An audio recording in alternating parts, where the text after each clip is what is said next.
In this video, we are going to discuss about what are the commonly used Splunk configuration files.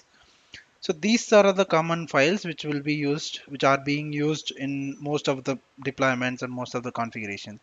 The first two important things are props and transforms.conf.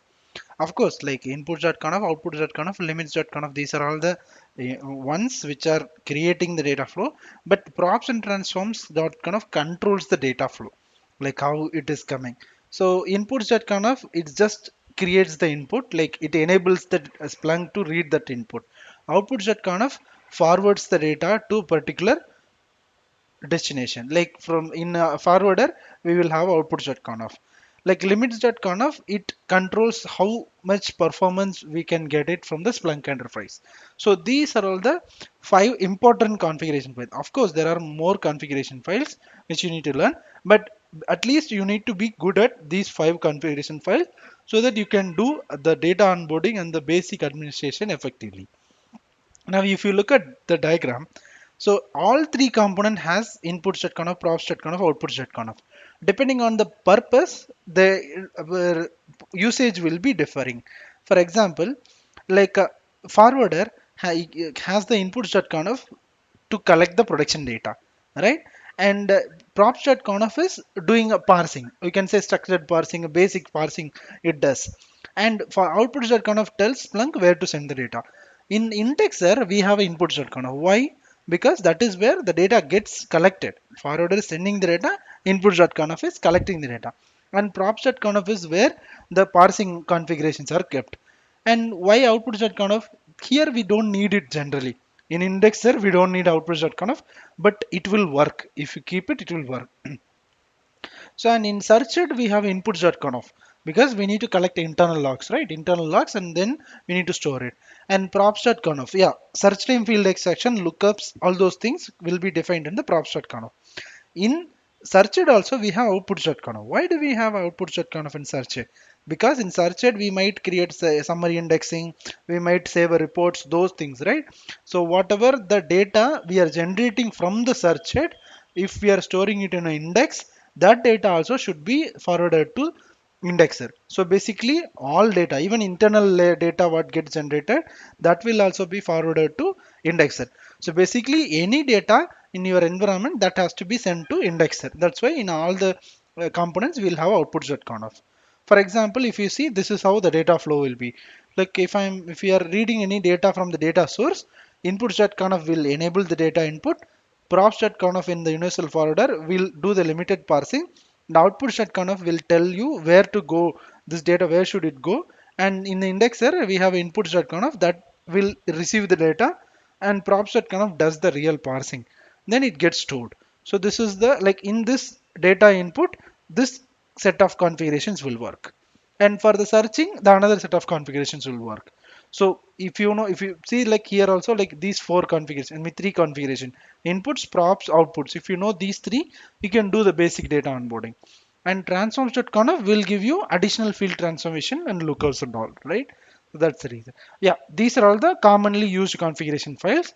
And you can add on, you can go and say like tags, macros, even yeah, you can say anything. But from the admin point of view, these are all the common used configuration. From the developer point of view, they might say saved such as different configurations. But from admin point of view, these are all the commonly used configurations. Without this configuration, you won't see any environment. These are all the basic configurations.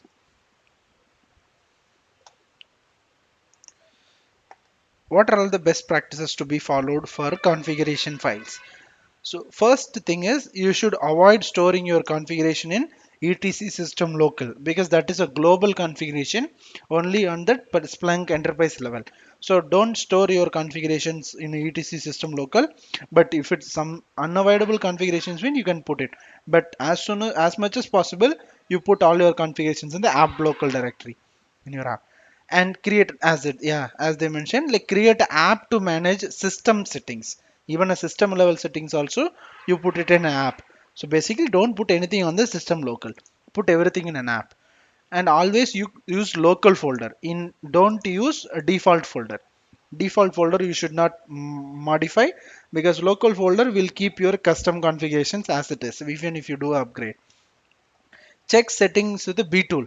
So whenever you make any changes, right, always make sure whether the settings will are getting reflected or not, because due to precedence rule the settings might not work. And restart Splunk only if needed. Don't just restart Splunk often, because restarting is not good practice. Like production restart is not like a easy task. I mean, not a small task. It is a very tedious task. And only override the necessary in settings. Don't just copy paste the complete content from default to local. Copy only the necessary contents and keep it in the local. So these are all the some of the best practices you can follow when you're doing the configuration files. When to restart Splunk components? There are different reasons to restart Splunk components, and inside Splunk itself we have two different services, Splunk Web and Splunk D. So if you make any configuration file changes directly on the heavy forwarder, underline the word directly on the heavy forwarder. If you change any configurations, then you must restart the forwarder. If you are doing it through deployment server, then don't worry, that server will get restarted automatically. When to restart Splunk web? Let's say you have a searcher or indexer. If you want to restart Splunk web, when in which cases you will restart Splunk web? We are not telling the whole Splunk, we are telling only Splunk web. When will you restart? If you want to enable or disable SSL, only then you restart Splunk web. And when to restart Splunk D? So Splunk D is a backend service, right? So that is the core Splunk. So when to restart Splunk D? So you need to restart Splunk D for the following changes. There are listed below. Any indexer related changes like index time field extractions, timestamp properties. If you make any changes to these two, then you have to restart for sure. The restart Splunk D. And if you are doing any user and role changes like LDAP configurations and password changes, and if you're changing anything in the roles or capabilities, role capabilities, not into the roles, and if you're changing any existing role from the backend, then you have to restart the Splunk user and role related changes. And any system changes, for example, if you are changing the licensing, and if you are doing a web server configuration, or you're turning on off low role based filtering, and general indexer settings like minimum free disk space, default server name, any general settings like port kind of things, right? If you do it, and forwarder outputs, time zone. So like this, if even if you install some of the apps, though they do require restart. So always be cautious when you're installing a Splunk app. First install it in your test environment and check if it is requiring a restart. Then yeah, you can check the corresponding documentation.